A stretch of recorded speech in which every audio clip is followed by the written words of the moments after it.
మీ ఇంట్లో మొదటి కోటీశ్వరుడు మీరే అవ్వాలనుకుంటున్నారా? ఈ ఫైనాన్షియల్ వెబినార్ లో ఇప్పుడే జాయిన్ అవ్వండి. నమస్తే, నేను మీ జయ. మళ్ళీ ప్రపంచానికి ప్రమాదం పొంచి ఉందా అంటే అవుననే వార్తలు వస్తున్నాయి. చైనాలో ఇటీవల వ్యాపిస్తున్న మరో వైరస్ కారణంగా 2020 నుండి 2022 వరకు కరోనా వైరస్ వ్యాప్తి మూలంగా WHO లెక్కల ప్రకారం ప్రపంచవ్యాప్తంగా దాదాపు 75 లక్షల మంది ప్రాణాలు కోల్పోయారు. లాక్డౌన్ల కారణంగా ప్రపంచ దేశాల ఆర్థిక వ్యవస్థలు కుప్పకూలిపోయాయి. ఇప్పుడు చైనాలో కూడా అదే పరిస్థితి రిపీట్ అవుతోంది. చైనాలో మరో వైరస్ ఉధృతంగా వ్యాప్తి చెందుతోంది. నిజానికి ఈ వైరస్ 20 సంవత్సరాల ముందే కనుక్కున్నారు. ఈ వైరస్ పేరు HMPV, అంటే హ్యూమన్ మెటా న్యూమో వైరస్. ఇది శ్వాసకోశ సమస్యలను కలిగించే వైరస్.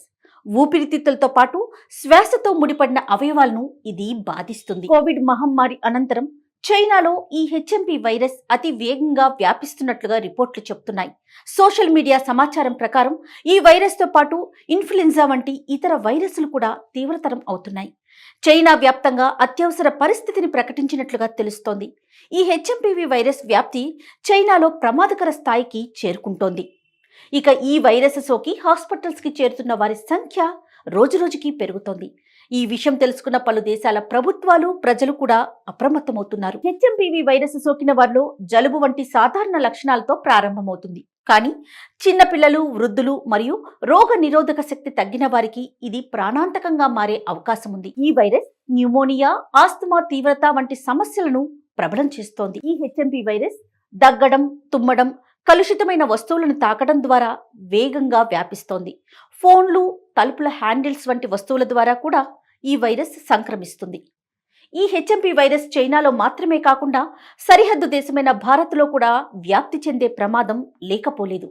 వైరస్ వ్యాప్తిని నివారించడానికి ప్రజలు తక్షణం ఈ జాగ్రత్తలు తీసుకోవాలి.